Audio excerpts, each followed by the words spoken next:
Race number 6 at Ascot. It is over the 1200 metres, Ian, and I'm really looking forward to this race. Some horses with plenty of potential, the likes of Happy with Kendall, Bowler Doosra, and then last starter, a horse like River and Cowboy really showed a progression and has good second up form. Yeah, you make mention of that last one, Riverbend Cowboy. It and Secret Display rated very well sectionally on the day, but I just almost couldn't believe it. It was such a brilliant performance by the 9.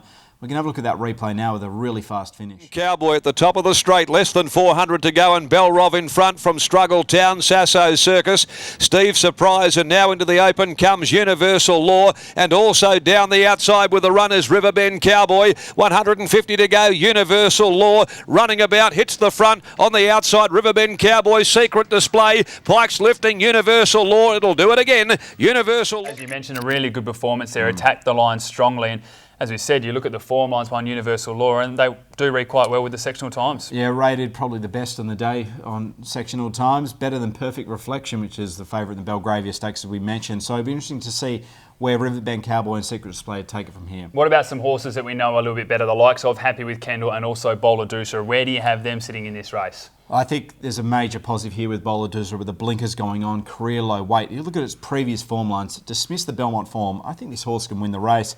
The 5 Happy with Kendall, the barrier is a disaster. I don't know where it gets in running, and I think it makes it very difficult. I've got that same excuse for number 3, Crown Choice, because for mine it's probably the best horse in the field, but I see it sitting 3 or 4 wide. Yeah, I couldn't get it into my speed map unless it goes all the way forward and tries to lead this race. It did win third up at this trip though, and the last run was good. Let's take a look at selections then, and I'm going to be tipping at number 7, Flight Schedule, from number 9, Riverbend Cowboy, number 4, Dark Alert, and number 3, Crown Choice. 6, Bowler Doosra on top from 3, Crown Choice, the 4, Dark Alert, and number 7, Flight Schedule. Race number 7 at Ascot, it's over the 1420 metres, and Ian, a lot of horses like to go back and run on in this race. Yeah, it makes it very interesting, and we do have some good leaders though. Horse like Excellently, we'll talk about its form a bit later, but the 9 Seika was an outstanding winner from last start. Just a brilliant performance. We're going to have a look at that replay now. It came from a long way back. Actually, Powers down on the inside. The favourites back in a bit of traffic, so Warwick's going back inside of them, trying to weave away through the field. Now she finds a run. Oh, here he comes. Seika bursting through in the centre in the Rising Star colours, has come from last. Hits the front at the 200 metre mark, thank you. Sails away now from Take It Like a Man. Crafty Maze echoes in time, getting out to the middle of the track. It's all Seika, and the star bet for the day is going to romp in. Seika scored by 5 lengths to take. As you mentioned, was a long way back, but Lucy Warwick was just able to steer through the traffic and end up winning by almost 5 lengths. It was a really good performance by Seika. Fred Kersley has alluded that this is possibly the case with this horse, a high opinion of it, and we got to see it there. I'm really interested though in its new stablemate, Excellently. It's a horse that can go forward. It's a horse that we've both had a bit of time for. Jared Noski to ride. I think it can win this race.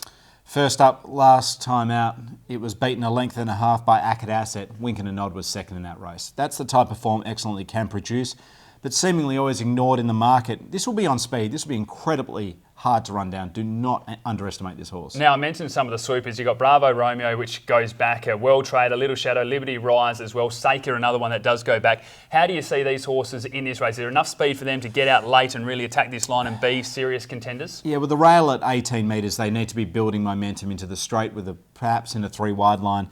I'm putting in a back marker on top though, the 12 Liberty Rise. There was no blinkers in the trial, so that's probably my preference of that brigade. Well, let's get to the selections then, and I'm going to be tipping at number 9, Seika, from number 5, Excellently, number 1, Chorus Boy, and number 4, Bravo Romeo. I'm 12 Liberty Rise on top from number 5, Excellently, the 8, Helms Gate, and number 9, Seika. Race number 8 at Ascot, it is the Group 3 Northerly Stakes over the 1420 metres. Of course, we're meant to see this race on Saturday. Some more horses come into the field now, and for mine, it just adds to the excitement.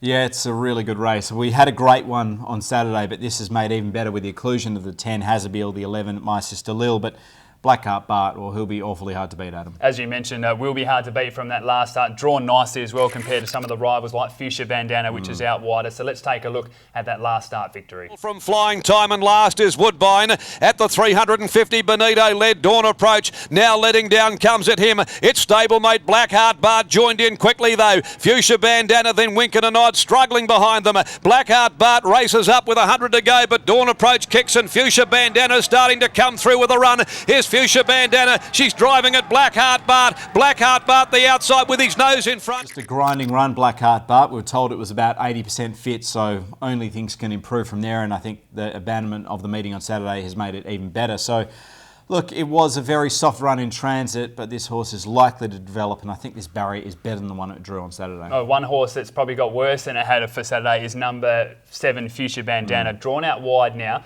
Now with Fuchsia Bandana, also Hazardbill and then Dawn Approach. Who do you have leading this race? Also got Resonates in Yeah, there as true. well. I probably think Dawn Approach, given it's drawn wide.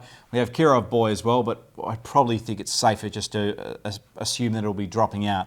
So it makes it a very interesting race with a lot more speed, which adds it, I guess, further element to those back markers to get pulled into the race. Well, you mentioned that extra speed. That, for mine, really suits Winkin' and Odd.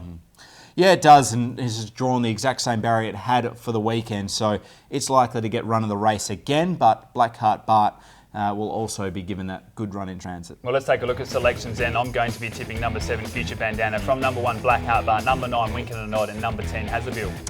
I'm 9, Winkin' and Odd on top from number 1, Blackheart Bart, the 7, Fuchsia Bandana, and number 2, Dawn Approach.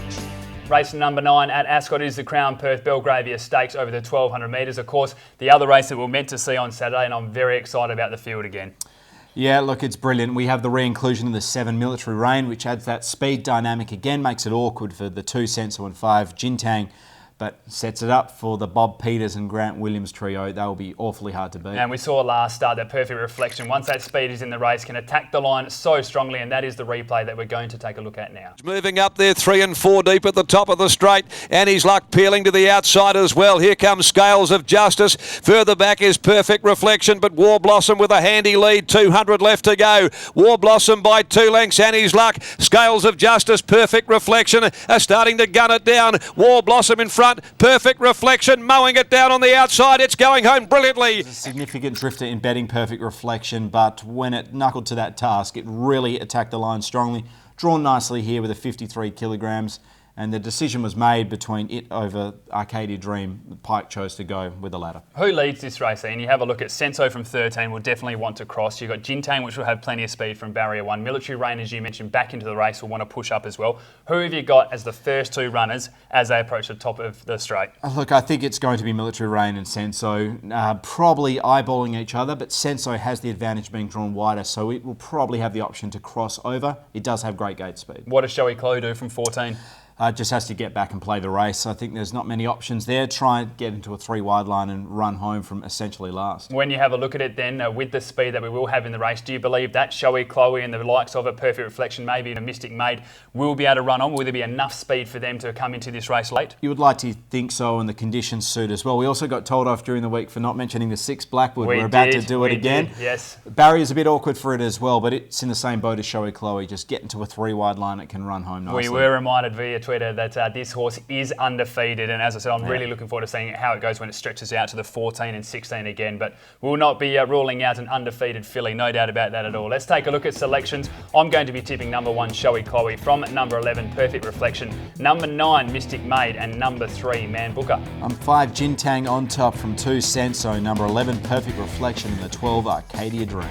Race number 10 is the final race at Ascot. It is over the 1200 metres, and Ian, again, we're going to see those Cerise and White Colours jump the favourite in this race after that very good performance at Northern by Forever Diamonds. Yeah, deservedly so. After its great performance by Ros Martini, we just needed to see it back that up. Did it in style. Drooper has run a good race since. We can have a look at that replay now. It was simply dominant. Trailed then by Peak Moss, and further back is D-Day. 400 left to go, and he shakes up Illuminized. Forever Diamonds, though, got out of that pocket like Walter Lindrum, thank you. And at the 250, it races to the lead. Forever Diamonds over Illuminized. Drooper battling away, followed by On the Reef. Pike keeps the favourite going with 100 left to go. Forever Diamonds is in absolutely no danger and pulls away a treble, coming race to race for W. Pike, and goes on to win it by... Superb performance there by Forever Diamond, still at the 54 kilograms, just needs a bit of tempo. This will be awfully hard to beat out. A horse that's come out of the Belgravia to race in this is number 10, Light Up the Sky. Got no help at all with the barrier draws, but if it was going to be racing in a race like that, certainly has to be a chance in this. Yeah, I just think that the horse probably isn't quite ready for that level yet, hence why it was withdrawn into this. I do think that it's probably got good ambitions this campaign, but maybe this is a bridge too far with a wide barrier, but there's other good chances. The 4 Lady Natisa, Adam. Well, Lady Natisa is a winner here at Ascot Yeah. before. Led from start to finish on that occasion from a wide gate. Obviously, was beaten at Mora last start, but you look at the second up stats, 3 attempts for 2 victories as well from barrier 1. I think this is a horse that can roll forward and prove hard to beat. Yeah, it'll be in a really good position. Might be struggling to hold off Forever Diamonds, but it's one of the main chances. Fairway to Venus had 12 attempts at this distance, yet to win. Can you see it breaking through with the rail out to 18 metres? Oh, look, it'll get a great run, but it's just so hard to say yes with that statistic. Let's take a look at selections then. I'm going to be tipping number 11, Forever Diamonds, from number 2, Fairway to Venus, number 4, Lady Natisa, and number 3, De Jersey. I'm 11, Forever Diamonds on top from 10, Light Up the Sky, the 8, Rodeo Drive, and the 4, Lady Natisa. Well, it's time now to take a look at some of the best bets. And in a race car, I think there's a little bit of value to play. I'm just going to give our Singapore 2 winners that I think will win. Race number 1, 3 votes. I think it'll just get the job done. And the final race of the day, race number 8 with number 11, Forever Diamonds. I was told off at my uncle's funeral for making my best bets favourite, so we'll go with the 4, number 7, Successful Spin, and race 6, number 6, Bowler Duzra. Well, if the Singapore viewers follow you in, they'll have 2 $20 winners in about 4 weeks with that same horse. So let's hope that Successful Spin can get over the line. As we said, 10 races from Ascot this Wednesday. Really looking forward to it. We'll be back later on in the week with another edition of the Box Team.